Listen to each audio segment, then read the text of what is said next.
बच्चों आगे बढ़ते हैं जहाँ से हमने रोका था क्लास को। After the grammar we had a lesson in writing that day M Hamel had a new copy. ये तो आपने पढ़ लिया है। तो आपने देखा कि सब बच्चे ध्यान दे रहे हैं बहुत, और कोई भी चीज़ डिस्टर्ब कर रही है तो आज बच्चों का ध्यान उसमें नहीं है। कई बार ऐसा होता है कि अब जैसे आपने ही देखा आपके विद्यालय में कोई उधर से ट्रैक्टर आया, आपका ध्यान उधर चला गया, टीचर की क्लास में ध्यान कम है। मगर आज का जो दिन था, ये जो दिन था, जिस दिन की बात ये हो रही है, जिस दिन की की ये क्लास है, जो लास्ट क्लास है, लास्ट लेसन है, उस दिन छोटे बच्चों ने भी ध्यान नहीं दिया इधर उधर। सब अपना वही काम कर रहे थे जो सर ने दिया था। On the roof, the pigeons cooed very low, and I thought to myself, will they make them sing in German? Even the pigeons। देखिए pigeons यानी कि कबूतर से मुझे याद आ गया, आप कक्षा 11 के बच्चे हैं, आपकी भी क्लास में 16 नंबर कमरे में कबूतर बोलते थे, और आपका ध्यान जब टीचर पढ़ाते थे और अगर वहाँ से कबूतर उड़ा या कबूतर बोला तो आपका ध्यान तुरंत कबूतर पे जाता था। बच्चों का होता है ऐसा, हालांकि छोटे बच्चों का, ये छोटा बच्चा है, आप बड़े हैं, आपसे तो ऐसी आशा नहीं रखी जाएगी कि आपका ध्यान भटके। और ये छोटा बच्चा है, फ्रेंड्स है, ये भी नई नई भाषा को नया नया सीख रहा है, अभी सीख भी नहीं पाया है, तो हो सकता है कि कक्षा 3-4 का बच्चा हो ये। तो जिस प्रकार से आपका ध्यान कबूतरों पे चला जाता था, वैसे इसका भी ध्यान कबूतरों पे गया ऊपर। तो ऊपर से कबूतर ने आवाज़ अपनी लगाई, कबूतर बोला, गुटरगू किया, और इस बच्चे का ध्यान उस पर गया, और मन में क्या आया, हमको तो ये फ्रेंच छुड़ा के और जर्मन भाषा सिखाएंगे, क्या इन कबूतरों को भी जर्मन भाषा में कू कू या गुटर गुटर करना सिखा पाएंगे। ये इसके मन में आप कह सकते हैं जिज्ञासा है कि क्या सिर्फ इंसानों को ही जर्मन भाषा सीखनी पड़ेगी या जानवरों को भी जर्मन भाषा सीखनी पड़ेगी। Whenever I looked up from my writing, I saw M. Hamel sitting motionless in his chair and gazing first at one thing, then at another, as if he wanted to fix in his mind just how everything looked in that little school room.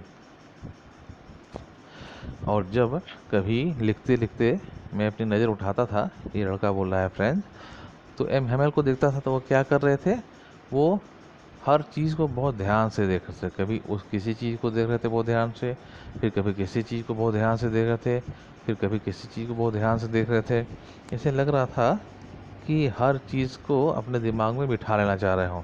ऐसे लग रहा था, आप सोच सकते हैं, जिससे लग रहा था कि हर चीज़ की फ़ोटो अपने दिमाग में खींच रहे हों। Fancy, for 40 years he had been there in the same place. Fancy माने होता है विचार करो, कल्पना करो। फैंसी माने कल्पना, यहाँ पे उसका अर्थ होगा कल्पना करना। Fancy, for 40 years he has been there in the same place with his garden outside the window and his class in front of him. Next page पे आएंगे हम।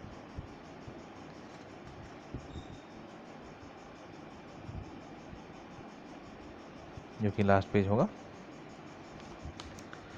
जस्ट लाइक दैट, और कह रहे हैं कल्पना करो 40 साल से उसी कमरे को, उसी स्कूल को, उसी रूम को, उसी गार्डन को वो देख रहे थे, मगर आज बहुत ज़्यादा ध्यान से देख रहे थे। जैसे लग रहा था कि हर चीज़ की एक फ़ोटो अपने मन में बिठाना चाहते हों। तो एम हेमल से भी ये सारी चीज़ें छूटी जा रही थी। अब आज के बाद एम हेमल यहाँ नहीं रहेंगे, कोई और टीचर आएंगे, तो एम हेमल भी उन यादों को अपने मन में बसा लेना चाहते थे, लगता है।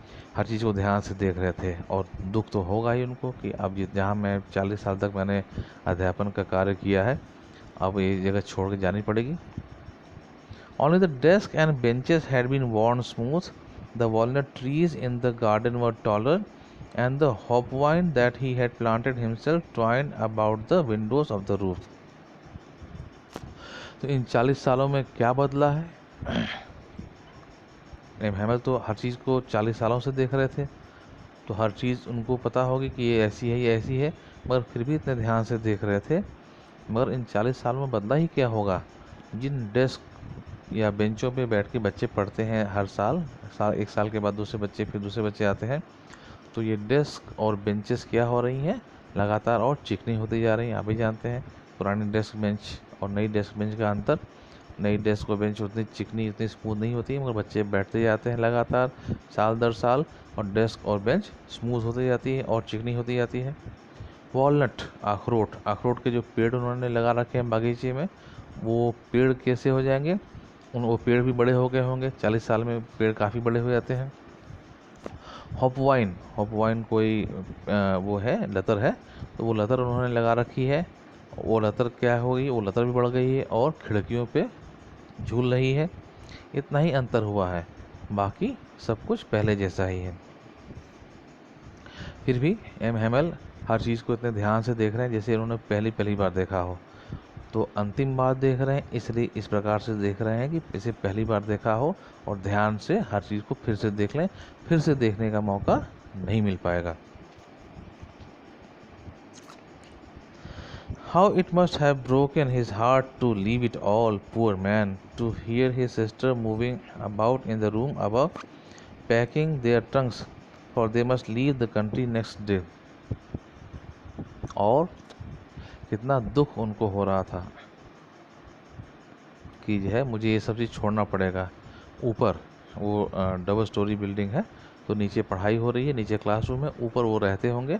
तो उनकी सिस्टर है, उनकी बहन है ऊपर, जो क्या कर रही होंगी, ट्रंक्स यानी कि बक्से पैक कर रहे होंगे, अपना सारा सामान बक्सों में रख रहे होंगे, क्योंकि उनको ये देश अब छोड़ना पड़ेगा कल। But he had the courage to hear every lesson to the very last. मगर अंतिम दिन है पढ़ाई का, फिर भी उन्होंने पढ़ाई को कोई ढील नहीं दी है। पूरे धैर्य के साथ, पूरे साहस के साथ जो बच्चे बोल रहे हैं वो सब सुन रहे हैं, बिल्कुल जैसे रोज़ पढ़ाते थे वैसे पढ़ाने की कोशिश कर रहे हैं। After the writing, we had a lesson in history, and then the babies chant their ba, be, bi, bo, bu. जैसे हम आ ई ई ऊ पढ़ते हैं, का की पढ़ते हैं, वैसे ही छोटे बच्चे जो है पहले एक ही क्लासरूम में सारे बच्चे एक साथ बैठते थे और पढ़ते थे। पहले ज़माने का अलग तरह की क्लास हुआ करती थी। तो उस लेसन के बाद दूसरी लेसन हुई, वो कौन सी लेसन हुई, वो हिस्ट्री की लेसन हुई, इतिहास की लेसन हुई। तो जो बच्चे बड़े हैं वो इतिहास पढ़ेंगे, और बाकी छोटे बच्चे क्या कर रहे हैं, वो अपना पढ़ रहे हैं बा, बे, बी, बू, जैसे हम लोग आ ई पढ़ते हैं वैसे। Down there at the back of the room old Hauser had put on his spectacles and holding the primer in his both hands spelled letter with them. और पीछे हम भूल नहीं जाएं, पीछे कौन बैठे हैं, गांव के बुजुर्ग लोग बैठे हुए हैं, जो कि उनको दुख है कि आज के बाद फिर क्लास नहीं हो पाएगी।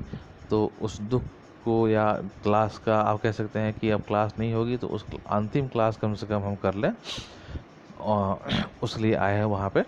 तो वो जो ओल्ड हाउसर है, कोई व्यक्ति है इनका नाम हाउसर है, वो अपनी किताब लेके आए हैं ABCD वाली, या प्राइमर जिसको कहते हैं, जो प्राइमरी कक्षाओं में पढ़ाई जाती है, उसको, उसके आगे वो पढ़े नहीं है, इसका मतलब पढ़ाई उन्होंने भी छोड़ दी है। तो वो अब उस किताब से आज पढ़ रहे हैं चश्मे लगा के।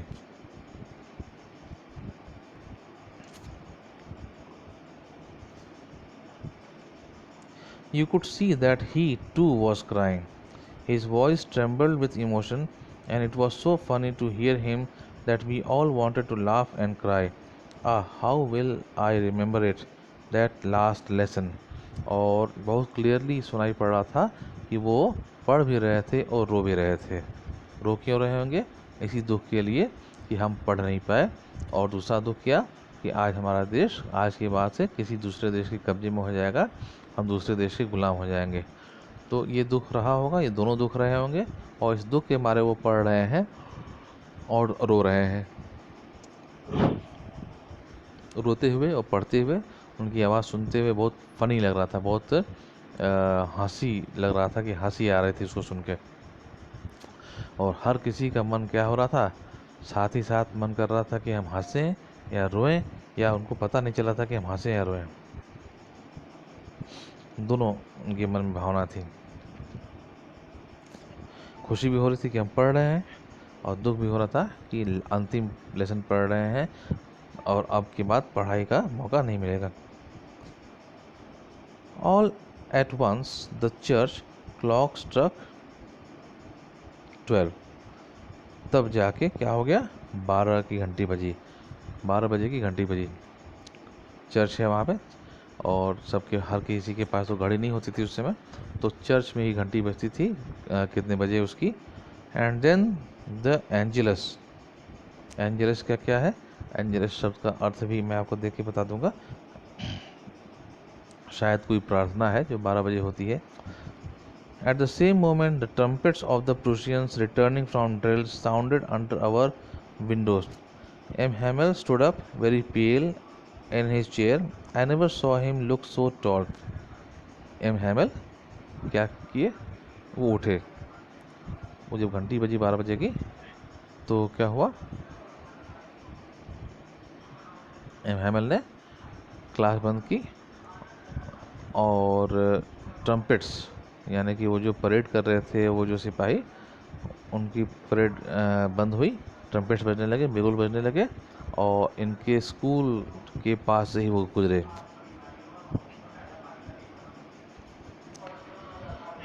एम हैमल खड़े हुए, एम हैमल खड़े हुए तो आज लग रहा था इस लड़के को, फ्रेंड्स को, कि एम हैमल कितने लंबे दिखाई पड़ रहे हैं। My friends said he, I but something choked him, he could not go on. जब एम हैमल खड़े हुए कुछ बोलने के लिए तो उन्होंने कहा, मेरे दोस्तों, आई ऐसा बोले और बोल नहीं पाए। समथिंग चोक्ड, लग रहा कि उनके गले में कुछ फंस गया है। He could not go on, आपने भी देखा होगा जब दुख होता है तो दुख जब हुआ रहता है तो इंसान बोल नहीं पाता, सोचता है बोले मगर लगता है गला फंस गया है। एम हैमल भी कुछ बोल नहीं पाए। Then he turn to the blackboard, जब बोल नहीं पाया तो ब्लैक बोर्ड की तरफ गए।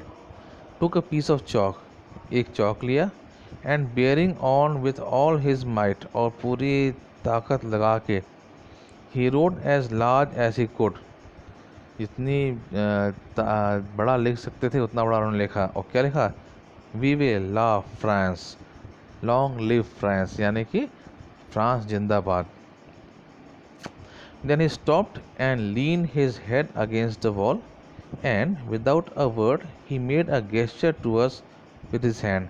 और उन्होंने क्या किया, अब वो और बोल नहीं पाए और दीवार के सहारे उन्होंने टेक लगा लिया, अपना सिर दीवार के सहारे लगा लिया, वो दिखाना नहीं चाहते थे कि वो रो रहे हैं। And without a word he made a gesture to us with his hand. School is dismissed, you may go. हाथ से बस इशारा उन्होंने किया, जैसे हाथ से इशारा करते थे कि अब स्कूल आज के लिए बंद, आप घर जा सकते हैं। तो ये लास्ट लेसन है। तो ये लेसन आप कह सकते हैं कि दो चीज़ों इसमें दो चीज़ें बहुत महत्वपूर्ण हैं। एक तो ये कि अपनी भाषा कितनी महत्वपूर्ण है, मातृभाषा कितनी महत्वपूर्ण है सीखना, और दूसरी चीज़ ये भी है, ये लेसन बताता है कि हमसे जो चीज़ें छूट जाती हैं या जो चीज़ें हमसे छीनी जा रही हैं, हमारे पास अब नहीं रहेंगी, उन चीज़ों का महत्व हम कुछ और भी देने लगते हैं। हम, या आप ऐसे कह सकते हैं कि हमें चीज़ों का महत्व तब ज़्यादा समझ में आने लगता है जब वो चीज़ें हमसे छूट जाती हैं या हमसे छीनी जाती हैं। इस लेसन को 2 बार 3 बार आप देख लीजिएगा, सुन लीजिएगा, और कल की क्लास में हम इस लेसन पे डिस्कशन भी करेंगे और क्वेश्चन आंसर्स भी डिस्कस करेंगे। Thank you class.